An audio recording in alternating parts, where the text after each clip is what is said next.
حضرت امام حسین شہید کر دیے گئے، ان کا خاندان شہید کر دیا گیا۔ صرف 14 سال کے امام زین العابدین رضی اللہ تعالی عنہ اس حادثے میں، اس واقعہ میں جو ہے وہ بچے، اور سب سے زیادہ دکھ اپنی آنکھوں سے انہوں نے دیکھے۔ کربلا کا منظر بھی دیکھا، کوفے کا دارالعمارہ بھی دیکھا، اور دمشق کا دربار یزید بھی دیکھا، اور پھر یہاں سے مدینے پہنچ کر اہل مدینہ سے جو سامنا ہوا امام زین العابدین نے وہ لمحے بھی دیکھے۔ کہتے ہیں اس واقعہ کربلا کے بعد حضرت امام زین العابدین کبھی ہنسے نہیں تھے۔ جب بھی پانی پینے لگتے تو رو پڑتے، انہیں شاید سکینہ کی پیاس یاد آ جاتی تھی۔ امام زین العابدین کا رنگ زرد ہو جاتا جب کربلا کی یاد آتی، اور بسا اوقات شہر سے وحشت ہونے لگتی اور دور باہر نکل جاتے اور جا کر کے وہاں خیمہ گاڑ لیتے اور مہینہ مہینہ وہاں ذکر و فکر اور عبادت میں لگے رہتے۔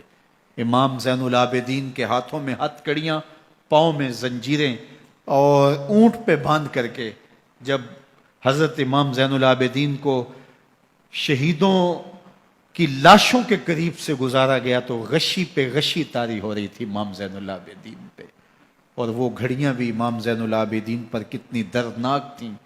کہ جب شہزادیاں اونٹوں کے ساتھ باندھی گئی تھیں اور امام زین العابدین اپنے بابا کا سر اپنے سامنے چلتا ہوا دیکھتے تھے، اور یہ دردناک لمحے کہ جب رات کی گھڑی آئی تو زینب سلام اللہ علیہ نے دیکھا کہ زین العابدین کے آنسو نہیں تھمتے اور ان کو غشی پہ غشی آتی ہے، تو وہ آگے بڑھ کے ان کو اپنی آغوش میں سمیٹتی ہیں اور کہا زین العابدین کیا ہوا؟ کہا کہ پھپھو جان اگر ہو سکے تو بابا کا سر کچھ دیر کے لیے میری گود میں نہیں آ سکتا ہے۔ وہ وقت بھی امام زین العابدین پہ آتا ہے جب زخم اور درد اور دکھ حد سے تجاوز کرتے ہیں تو زین العابدین مدینہ کی طرف منہ کر لیتے ہیں اور حضور کی بارگاہ میں ہوا کے ہاتھوں پیغام بھیجتے ہیں، ان نلتا یا ریح الصبا یوما الی ارض الحرم بلغ سلامی روزتن فیہا النبی المحترم یا رحمتا للعالمین ادرک لزین العابدین محبوس عید الظالمی فی الموکب والمزدحم۔ امام زین العابدین نے یہ سارا دردناک منظر اپنی آنکھوں سے دیکھا اور یہ سارے دکھ سہے۔ امام زہری کہتے ہیں کہ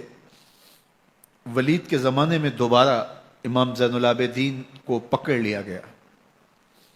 اور ان کے ہاتھوں میں دوبارہ ہتھ کڑیاں اور پاؤں میں بیڑیاں ڈال دی گئیں۔ میں ملنے گیا تو جو ہی امام کے ہاتھوں میں ہتھ کڑیاں دیکھی تو میرا دل ڈولنے لگا اور میری آواز گلے میں دب گئی اور آنسو تھے کہ تھمتے نہیں تھے۔ تو امام زین العابدین نے مجھے دیکھا تو مجھے تسلی دیتے ہوئے کہا زہری کیا ہوا تمہیں؟ تو میں نے کہا حضرت کربلا میں تھوڑے دکھ دیکھے تھے اور اب یہ حالت مجھ سے دیکھی نہیں جا رہی۔ تو امام زین العابدین نے ان زنجیروں کو اور ان ہتھ کڑیوں کو جن سے آپ جکڑے گئے تھے جھٹکا دیا، لوہے کی زنجیریں ٹوٹ گئیں۔ کہا زہری ہم اللہ کی تقدیر پہ راضی ہے ورنہ یہ زنجیریں کیا ہوتی ہیں۔